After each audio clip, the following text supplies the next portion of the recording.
Hello everyone, welcome to exam आचार्य।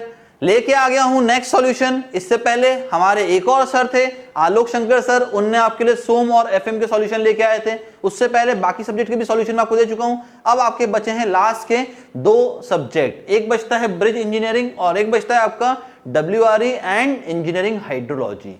आज मैं आपके लिए लेके आया हूं कौन सा, ब्रिज इंजीनियरिंग, और बहुत ही जल्द मैं आपके लिए अगला वीडियो भी ले आऊंगा, किसका, WRE एंड इंजीनियरिंग हाइड्रोलॉजी का। नाउ कौन से एग्जाम का है ये बेटा, तो ये है हमारा assistant engineer civil class 2 advertisement number 120 2021, जो कि हुआ था हमारा लास्ट मंथ। ओके, नाउ इसके काफी सॉल्यूशंस जो प्रोविजनल आंसर की में दिए थे वो गलत हैं, ठीक है। उसके सही सॉल्यूशन भी हम लोगों ने आपको बता चुके हैं। अभी तक अगर वीडियो नहीं देखा है आपने तो क्या करिए, इसके डिस्क्रिप्शन बॉक्स में जाइए, सारे के सारे वीडियो का लिंक वहीं पे दिया गया है आपको। ओके, और करना क्या है, तो आपको इस चैनल को सब्सक्राइब करना है, बेल बटन को हिट करना है ताकि नया नया नोटिफिकेशन जीपीएससी का मिलता रहे आपको। और क्या करना है बेटा, इस वीडियो को लाइक करना है और जितना हो पाए उतना शेयर करना है। चलिए स्टार्ट करते हैं पहले क्वेश्चन के साथ, ब्रिज इंजीनियरिंग के।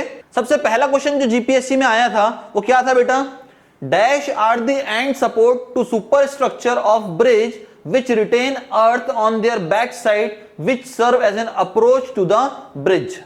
now ये सेम का सेम कॉन्सेप्ट बेटा हमारी थ्योरेटिकल बुक में, ट्रांसपोर्टेशन इंजीनियरिंग की बुक में दिया गया है, पेज नंबर 263 पे देखिएगा।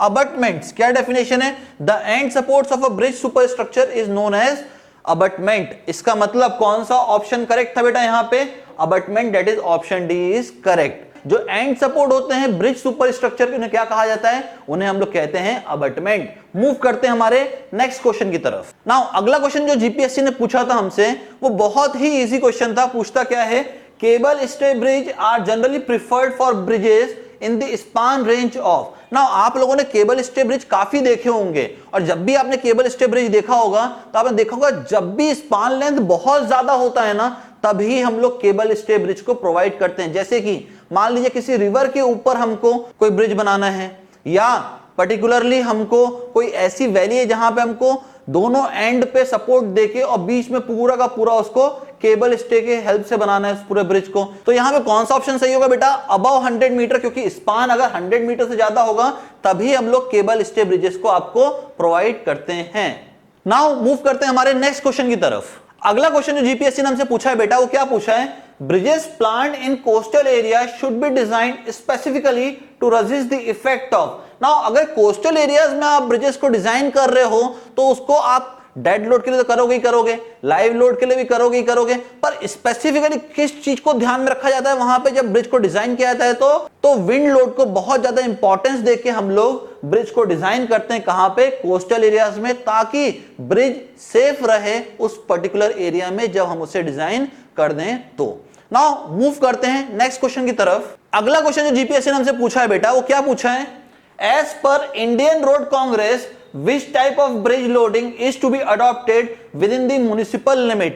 now ये सेम का सेम कॉन्सेप्ट हमारी थ्योरेटिकल बुक में पेज नंबर 295 पे दिया गया था। ये कौन सी बुक में, ट्रांसपोर्टेशन इंजीनियरिंग की थ्योरेटिकल बुक में। कहां पे दिया गया, ये देखिए क्लास AA लोडिंग दिया गया यहां पे, the IRC class AA loading is based on the heavy military vehicles likely to run on certain routes, it is to be adopted for bridges within municipal limits। Okay, इसका मतलब कौन से type के bridges होंगे बेटा, class AA type के bridge को हम लोग यूज करेंगे as per Indian Road Congress. Okay, move करते हैं नेक्स्ट क्वेश्चन की तरफ। नाउ बेटा ये वाला जो क्वेश्चन दिया था ना जीपीएससी ने आपको, ये कॉन्सेप्ट आपने बहुत जगह पढ़ा होगा, इवन आपने रिटेनिंग वॉल में भी पढ़ा होगा इस कॉन्सेप्ट को। देखिए क्या पूछता है, the factor of safety against sliding in the case of abutment subjected to various forces should be greater than. Now जब भी आपको फैक्टर ऑफ सेफ्टी निकालना है अगेंस्ट स्लाइडिंग, ये हमेशा 1.5 से ज्यादा होना चाहिए, उससे कम कभी भी नहीं चलेगा। तो ऑप्शन कौन सा सही दिख रहा है, नियर अबाउट कौन है, ऑप्शन 2 करेक्ट है, इसीलिए B option is correct, that is 2। Factor of safety 1.5 से कभी कम हो नहीं सकता, 1.5 से कम नहीं सकता मतलब उससे ज्यादा होना चाहिए, उससे ज्यादा मतलब 2 से ज्यादा होना चाहिए। ओके, नाउ मूव करते हैं हमारे नेक्स्ट क्वेश्चन की तरफ जो हमसे जीपीएससी ने पूछा है। नाउ नेक्स्ट क्वेश्चन जीपीएससी हमसे पूछता है बेटा वो क्या पूछता है, as per IRC the bridge approach should have a minimum straight length of dash on either side of bridge. now same का सेम कॉन्सेप्ट कहां से पूछा गया है, पेज नंबर 306 ट्रांसपोर्टेशन इंजीनियरिंग की थ्योरेटिकल बुक में ना। आपको दिख तो रहा नहीं होगा तो क्या करना पड़ेगा, इस पर डालना पड़ेगा जूमिंग इफेक्ट। डालते हैं जूमिंग इफेक्ट। जैसे इस पर जूमिंग इफेक्ट डाला, ये देखिए लिखा आ गया the approaches should normally be made wider than bridge as per IRC recommendation. the approaches should have at least a minimum straight length of 15 meter on either side of bridge. इसका मतलब भैया कौन सा ऑप्शन करेक्ट है, यहां पे option B correct है। It means 15 metre की एटलीस्ट स्ट्रेट लेंथ होनी चाहिए on either side of the bridge. Now move करते हैं हमारे नेक्स्ट क्वेश्चन की तरफ। नाउ सीधा डेटाबेस क्वेश्चन पूछा है बेटा, सीधा डेटाबेस क्वेश्चन क्या बोलता है, the minimum clearance from the edge of the bearing plate to the pier edge should not be less than. Now सीधा सीधा वैल्यू है, सीधा सीधा वैल्यू है। अगर आपने थ्योरेटिकल बुक पढ़ी हो हमारी तो उसमें लिखा हुआ है कि भैया जो मिनिमम क्लियरेंस डिस्टेंस होता है from the edge of the bearing plate to the pier edge should not be less than, किससे कम नहीं होना चाहिए, तो वो हमेशा 600 मीटर से कम कभी भी नहीं होना चाहिए। ओके, नाउ मूव करते हैं नेक्स्ट क्वेश्चन की तरफ। नाउ अगला क्वेश्चन जो बेटा पूछा था हमसे जीपीएससी ने, क्या पूछा था, if maximum design discharge is 0.3 metre cube per second then the vertical clearance required for road bridge above the HFL is. Now सीधा डेटाबेस क्वेश्चन था, देखिएगा अगर discharge up to 0.3 metre cube per second का होता है तो minimum vertical clearance in mm में कितना होना चाहिए, 150 mm होना चाहिए। सीधा डेटाबेस क्वेश्चन था, तो क्या ऑप्शन करेक्ट होगा, option C is correct, 150 mm। Now देखो आप जीपीएससी ने सीधा डेटाबेस क्वेश्चन पूछा है आपसे, सीधा डेटाबेस क्वेश्चन पूछा है फ्रॉम दी ब्रिज इंजीनियरिंग, तो ज्यादा आपको डीप में पढ़ने की रिक्वायरमेंट ही नहीं थी। यहां तो यहां सीधा सीधा आपको डेटाबेस क्वेश्चन पढ़ना था, उतना मोर देन इनफ था आपके लिए। कहां से, from the bridge engineering. Now move करते हैं नेक्स्ट क्वेश्चन की तरफ बेटा। नाउ अगला क्वेश्चन जो जीपीएससी से पूछता है बेटा, वो क्या पूछता है, cross drainage structure with waterway in the range of 6 metre to 30 metre is known as. Now same का सेम कॉन्सेप्ट कहां से दिया गया है, हमारी बुक में पेज नंबर 248 से देखिएगा।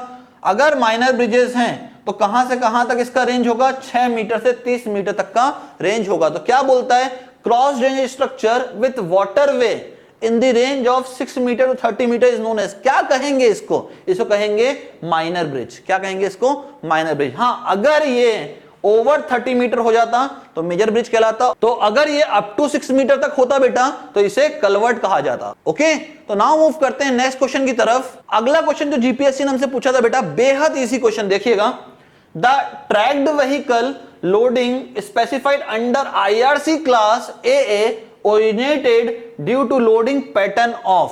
नाउ जरा देखिएगा ध्यान से, ये बोलता है अगर IRC क्लास AA की लोडिंग है तो किस टाइप के व्हीकल होंगे जनरली यहां पे, तो the IRC class AA tracked vehicle simulating an army tank, किसकी तरह, आर्मी टैंक की तरह। तो यहां पे कौन सा ऑप्शन करेक्ट था बेटा, army tank is correct, that is option C. तो क्वेश्चन में क्या कहा गया था, the tracked vehicle loading specified under IRC class AA originated due to the loading pattern of army tank. तो बेहद इजी पेपर आया था जीपीएससी का।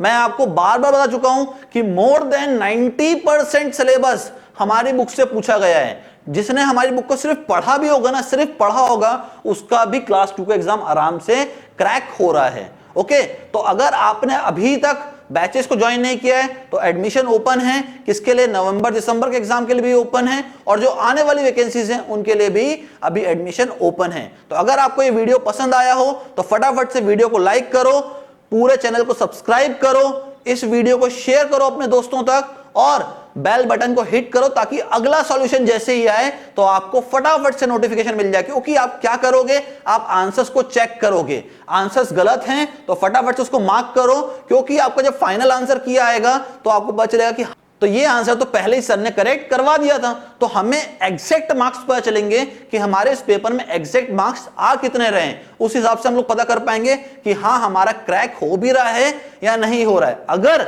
हो रहा है तो वेल एंड गुड, नहीं हो रहा तो नवंबर दिसंबर के एग्जाम के लिए अपनी प्रिपरेशन को एकदम पेसअप कर डालो, क्योंकि नवंबर दिसंबर में जो एग्जाम है आपके 3 एग्जाम लगे हुए हैं क्लास 2 के, तो फटाफट से प्रिपरेशन को पेसअप करो ताकि आपका वो तीनों एग्जाम भी क्रैक हो। तो मिलता हूं आपसे अगले सब्जेक्ट का सॉल्यूशन लेके, तब तक के लिए bye bye everyone and thanks for your time.